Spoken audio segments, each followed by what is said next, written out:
হতে চাই। মাম্মা, হ্যাঁ, তুমি কি লক্ষ্মী হতে চাও না কালী? কালী কালী হতে চাই। ঠিক। নমস্কার বন্ধুরা, নমস্কার বন্ধুরা, সবাইকে আমাদের ভালোবাসা জানাই। সবাইকে আমার ভালো হতে জানাই। আমার মেয়ে সবসময় মা কালী কালীই বলে, খুব কালীর ভক্ত, আর সবসময় নিজেকে কালীই মনে করে।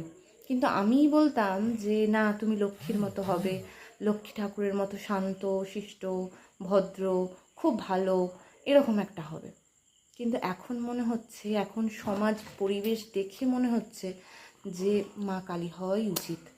স্বভাব চরিত্র ব্যবহার সব কিছুতেই মা কালীর যেন ছাপ থাকে, যাতে মায়েদের দেখে কেউ ভয় পায়, সবাই ভয় পায়, সব মানুষই ভয় পায়। তাদের হাত বাড়ানো তো দূরে থাক, চোখ তুলে তাকাতেও যাতে না পারে, এইভাবেই মেয়েদেরকে মানুষ করতে হবে। কারণ আমিও একটা মেয়ের মা, সেক্ষেত্রে আমারও এখন